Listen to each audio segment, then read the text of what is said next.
Welcome to Blood in the Snow Radio, where we give you the latest news and interviews with the best in Canadian genre cinema. Here are your hosts, Robert Bellamy and Festival Director Kelly Michael Stewart. We are back on the air with Bits Radio. I'm co-host Rob Bellamy. And I'm Kelly Michael Stewart. And we are here with the film project Shrimp Fried Rice. Yes. At a gourmet Chinese restaurant, the shrimp and his puppet Dave seek redemption against Rat Bitch, the rodent benefactor of an animated hit. Now I'll get you to introduce yourself and your role in the project. Yes, my name is Dylan Pun. I am the director of the project. My name is Sang-Thanh Nguyen, and I'm the producer of the project. Excellent. And who's your little buddy? We got the shrimp here too. Star of the show. You know, he's wanted to make sure he said hi. Came in for a visit. That is awesome. I got to ask, I think I know, but where did this idea come from? Honestly, it came from just one night, a little under the influence, and thought, what if the shrimp actually fried some rice, you know? And yeah, honestly, it was just a bit of a fever dream, and like kind of wrote it down on my phone, and it was better than most of my other crazy ideas, so we went with it, and here we are. Well, and I love the references to that film, right. You know, which I thought was brilliant. How hard was it to build this? Well, I mean, for us, it was easy because we didn't do anything. Yeah, I literally just called up some puppeteers and asked some questions, but I think it was a lot of painstaking work for the puppeteers, True Dragon Films, who did magnificent work, you know, and working with puppets, and Dylan will tell you more about this, is probably harder than working with animals or children. Yeah. You're the second people today to tell us that, actually. You'd be amazed how many films, I don't know what it is with our festival, we've had more puppet films. We could do a whole puppet retrospective. And this is the same stories we hear, too. But the puppets breaking down, it's not as easy as it looks. Yeah.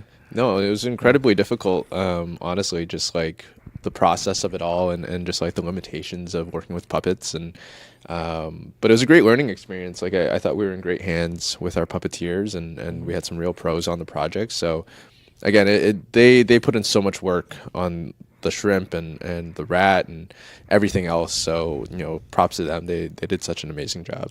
So there were puppeteers controlling the shrimp, which was a puppeteer of the cook. It's true. like Inception, Shrimpception. I think I sense a sequel.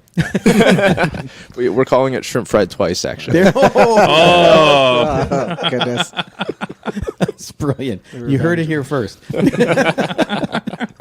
So how long was the shoot for this? We shot for 2 days. Yeah, it was 2 days, one big day for like 80% of the content, and then one day for like the spectacle of it all when you kind of watch the film. Right. Nice. Yeah. And was there any... Okay, we know the puppets are a hurdle.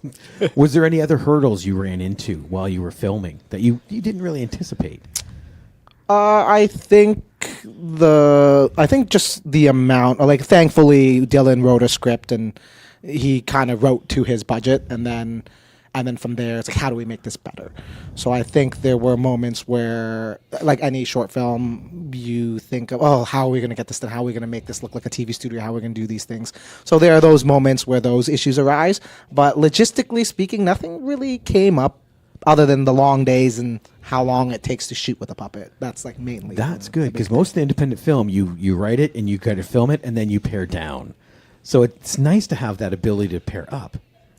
Yeah, I think we had, you know, Sang's such a good producer that we, even before we started looking for the money, like we kind of knew what the limitations were going to be. And I think that being able to walk into the project with expectations of like what was possible and what we could achieve allowed us to create something that was made for that, right? Made for that budget level and made for a level of production that we were happy with and standards that we're trying to hit. But creatively, it was just making sure that like everything we were writing was going to be doable on whatever money we could get. Yeah, I don't think that, like, you know, I don't like to tell filmmakers and creatives to like kind of stifle their dreams. That's but as like the business hippie in the relationship, like I like to call it, the business artist, it really helps when you kind of have limiters, especially when you are working in the Canadian grant system. And we do know that Canadian Arts Council, Ontario Arts Council, and Ontario Creates and all these wonderful grants out there, there is a threshold, and we can't do it, and this is just my opinion, on crews' backs.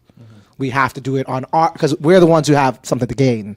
So throughout the creative process, just working hand in hand with Dylan was able to hold him accountable to certain things. Like, hey, Dylan, it's like, oh, we want to do this reality TV sequence, which you'll see in the film. It's like, okay, here are 2 options on how you do it. Which way do you prefer?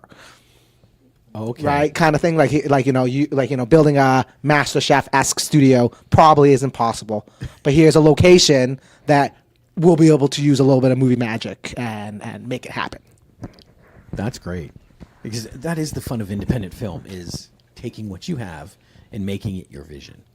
So, and I think you guys did a great job with this, because it felt like you were in that environment, and it was so much fun watching the puppets yell at each other. I watched. Was a lot of it improv, or was it completely to the script?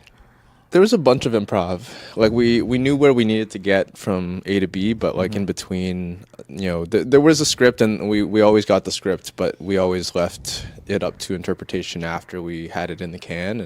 And Marty, our who voices the shrimp and puppeteers him, is just such an incredible performer that you take the reins off him and he'll take it, he'll run with it. And I think him and between him and everyone else on set, like the chemistry was just so good that they were able to really just come up with stuff on the spot as well. So, they definitely gave it that extra 10% for sure. Oh, nice. Yeah, and then Marty did such a good job, because when people make films, there's always like strategy. Who are we gonna cast? And how are we gonna get this to the next level? And there was always a conversation between Dylan and I, like, who's gonna voice the shrimp, right? Like, are we gonna post production find someone who's gonna do a VO with a bigger name or something like that? But Marty brought that shrimp to life, and we just couldn't see the shrimp without his voice anymore. So we just made a decision to be like, you know what? He's the shrimp. So that's kind of a testament to how great and how awesome he was on set. That is perfect. I'm going to pull the curtain back just a little bit here, just to give you guys some props. When I get ready for Bits Radio, you send me all those links, right? I think I watched yours like the 3rd one. It was a blast. So as I'm going through the list, there are some heavy ones and stuff. I would go back and revisit shrimp fried rice just to cleanse the palate and have that laugh. And then I would dive back in again. Right, That's incredible. That's how much fun this is. Like, that's. Thank you. I love the shrimp. I know he was a dick, okay? But He's a lovable dick. Shrimp. Yeah. But that's also why I love the screening program. As we record this, you'll be playing in the Funny Frights and Unusual Sights program we have tonight, and I think that's also why as a whole it's so popular, because it's just like it's a nice palate cleanser from all the other all the other horror stuff happening all week, and it's actually turned in. I can say this because it's like, even if we don't sell one more ticket, it's our highest ticketed.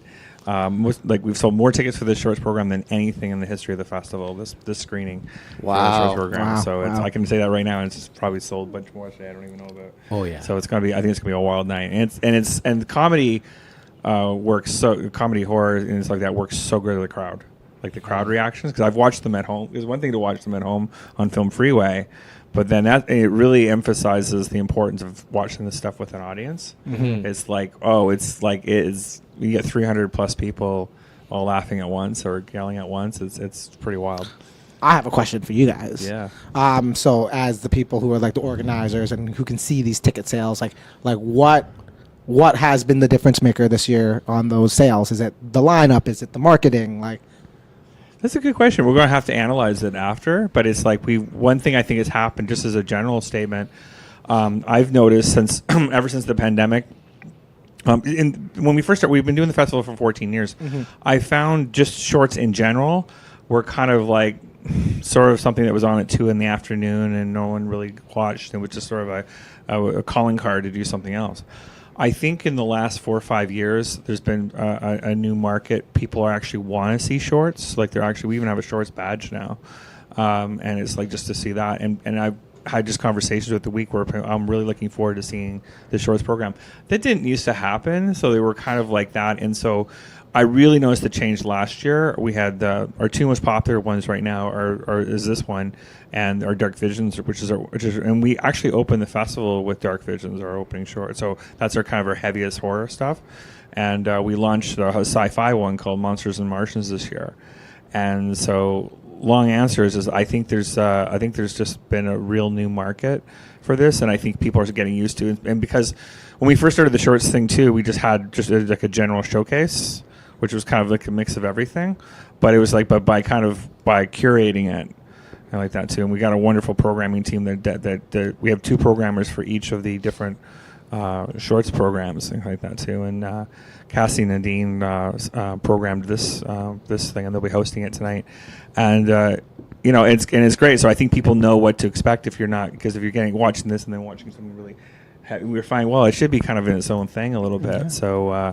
So that's what I think is happening. Amazing. Yeah, and I think there's some more, and that comes from people watching things online in smaller chunks, like that, watching them on YouTube and streaming services. People like to consume short films in more than ever before. Yeah, I think COVID did that. Wow. Because it did it to me too. I watched so many short reels, and then I went back to watch a movie, and I'm sitting there anxious, going, "It's been 10 minutes. I need to change the channel." I couldn't watch a movie anymore because of it. But the other thing I liked about your short, I just want to mention too, is the fact that it seemed grounded with the humor. Like the actors were acting as if this was their life, and it was the puppets that were over the top. And I think that was the perfect blend to keep it as funny as it is. Yeah, that was a very strategic choice. Like, we really wanted, the premise is just so ridiculous, obviously. But we felt like if Disney didn't think so. No, they didn't. I'm surprised they haven't called me yet. Yeah, we just felt like, if our characters, or at least our human characters, like, really believed that this world existed, then, we could sell it to an audience as well. And, like, as ridiculous as it is, we could get away with it, Do you know, it's completely but it fits this. Michael Caine did that in the Muppet Christmas Carol. Oh, and he said the reason why it's that one's endured is he said, I played it straight. He just played Scrooge, and I'm playing with real actors. He never once did anything humorous or anything. I'm just playing Scrooge. It was live action, like every movie. And I think that's too. It kind of keeps it keeps it real. Keeps it real. Yeah. So, any line of shrimp merchandise coming out, like headbands and such? I mean, honestly, we've been considering T-shirts. Maybe an EP might be dropping soon. Oh yeah. There's a soundtrack to the film. Okay. So at the very end of the film, there's a song during the credits, and that was produced and created by a couple friends of mine. And I loved the song so much that obviously he didn't tell me he was doing it. I didn't ask him to do it. They just did it, and we put it on the film. It's out on Spotify. But the plan actually is to release like a small musical project about shrimps frying rice, like that, like songs that kind of talk about the universe a little bit. So that's kind of in the works as well. Whenever we get to our online premiere, the question to ask is, how badly can we beat this dead horse? Yeah. Without giving too much away, then, will we be back in this universe at all with you guys, or is this kind of a one and done? I think we've taken it as far as we can take it. Like, if you could see their faces right now, that's a big no for listeners there. No. I don't know if I don't think there's another story to tell. I think as we, you can only take it so far, and I think we've taken it as Robert, I think you've asked far. that question about 8 times this and every single time everyone was, no, don't make me go back there. So weird. Well, there's a lot of short films that want to be features, but like this is certainly not one of them. that's- yeah, Like that's you couldn't listen to watch 90 minutes of that. Some Like, things that's- work best as Yeah. as it is. Yeah. Well, guys, congratulations on Thank getting you. to the festival and Thank on you. your project. And can't wait to see it at Funny Frights. Thanks for having us.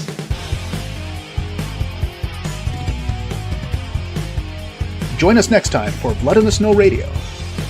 Bits Radio is a production of Three Evil Cats Productions in association with the Blood in the Snow Canadian Film Festival. For more information and to listen to other episodes, visit bloodinthesnow.ca and tweet us at BitsFilmFest. Music by Jan Gorman, produced and edited by Kelly Michael Stewart. I am Eduardo Correa Lima.